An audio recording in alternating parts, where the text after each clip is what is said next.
Yo les amis, j'espère que vous allez tous très bien et je suis très content de vous retrouver en ce lundi soir pour débriefer ces derniers jours d'actu foot, la première ligue relancée après le succès de City jeudi, la question de l'OM dont la situation interpelle, un tour d'horizon des coupes nationales et Fabregas en approche du côté de Monaco. On parle de tout ça dans l'œil de Willou.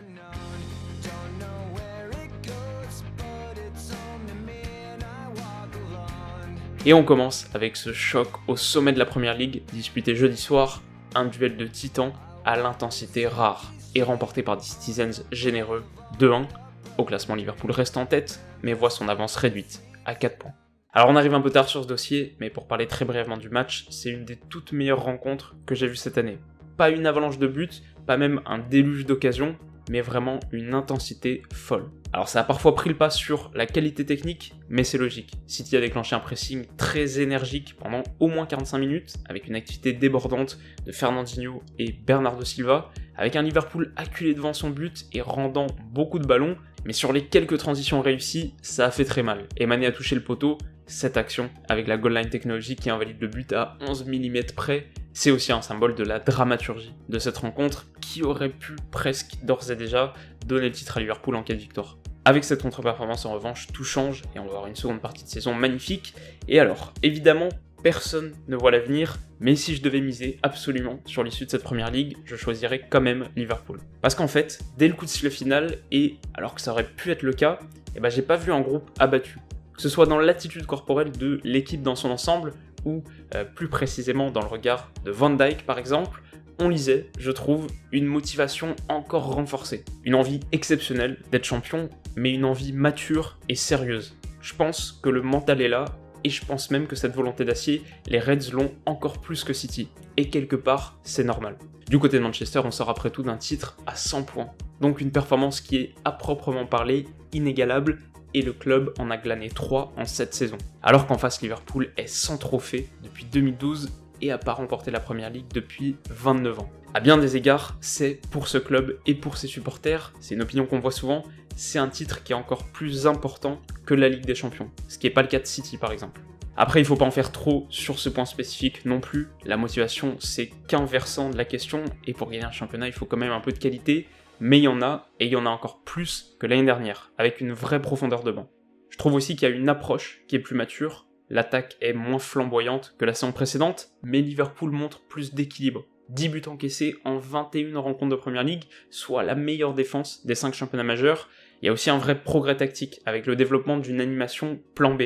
L'année dernière, Liverpool, c'était nécessairement ce 4-3-3 énergique, supersonique en transition et parfait pour faire chuter les gros, mais qui bloquait un peu contre les petits. Cette saison, et avec notamment l'arrivée de Shaqiri, on voit souvent un 4-2-3-1 contre ces blocs bas, bien regroupés, difficiles à manœuvrer, et ça marche super bien. Cette polyvalence dans l'approche, c'est pour moi un point crucial dans la course au titre. Enfin, dernière chose, c'est que ce soit City ou Liverpool, on est sur des cylindrées impressionnantes qui pourraient et même devraient finir la saison à plus de 90 points. Et alors dans ce schéma, 4 longueurs d'avance actuellement pour Liverpool, c'est pas rien, c'est déjà au moins un joker, et puis leur calendrier est aussi assez favorable. Sur la seconde partie de saison, il leur reste plus que 3 affrontements contre des membres du Big Six, et 2 sont à domicile. Donc si on synthétise tout ça rapidement, on a une volonté que j'estime plus forte que celle de City, plus de qualité par rapport à l'année dernière, et notamment défensive, la découverte et la maîtrise d'une seconde organisation pour pas lâcher de points contre les petits, 4 longueurs d'avance non négligeables et un calendrier plus favorable. Ça fait 10 ans que le vainqueur de la Première Ligue échoue à conserver son titre, et je pense que ça en fera 11 en fin de saison. En Coupe de France maintenant, les gros s'en sortent raisonnablement bien. Victoire du PSG à Pontivy, 4-0, de Lyon à Bourges, 2-0, de Saint-Etienne à l'Olympique Strasbourg, 6-0, ou de Nantes contre Châteauroux, 4-1, mais ces 32e de finale n'ont pas non plus été avares de surprises. Viry-Châtillon ont fait tomber Angers 1-0, même score pour l'Entente Sannois-Saint-Gratien contre Montpellier, alors que la Duchère a balayé Nîmes 3-0, mais le choc d'hier, c'est évidemment le triomphe d'Andrézieux contre l'OM. À Marseille, rien ne va plus. Alors là, il n'y a pas 1000 manières de le dire, la Coupe de France c'était évidemment loin d'être un objectif majeur pour le club, mais aujourd'hui, alors qu'on n'est que début janvier, l'OM est éliminé de toutes les compétitions possibles et ne joue plus que la Ligue 1. C'est aussi la 9e défaite en 13 rencontres, et après l'exploit européen de la saison dernière, après cette saison de la fierté, là c'est clairement la saison de la honte qui se profile. Limassol ou Andrézieux en point d'orgue du naufrage, Kaletachar, Radonic, Strootman en tête de gondole d'un mercato désastreux. C'est une catastrophe à tous les niveaux. Et si Garcia doit absolument sauter, on est aussi en droit de penser que la direction qui, il y a 2 mois, l'a renouvelé jusqu'en 2021 est tout aussi fautive. Après, la beauté du foot, c'est qu'une situation mal embarquée peut quand même vite changer. Marseille est loin d'être largué en Ligue 1, et un podium pardonnerait pas mal de choses, mais il faut passer la vitesse supérieure. Et dans cette optique, je suis pas sûr par exemple que le recrutement de Balotelli soit une très bonne solution. Alors voilà, comme vous le savez, l'OM c'est pas mon club, c'est même plutôt un rival, mais franchement, c'est une situation qui fait peine à voir. Et je souhaite beaucoup de courage aux vrais supporters, parce que quand on aime profondément son équipe, on souffre forcément d'une situation comme celle-là, et je connais cette peine, alors force à vous. Quelques infos en vrac enfin, après avoir négocié l'arrivée de Naldo, 36 ans, l'AS Monaco est proche de boucler celle de Fabregas, et un accord devrait intervenir dans les jours qui suivent. L'objectif est clair, mobiliser l'expérience de joueurs reconnus pour encadrer une jeunesse désorientée et proche du gouffre en Ligue 1.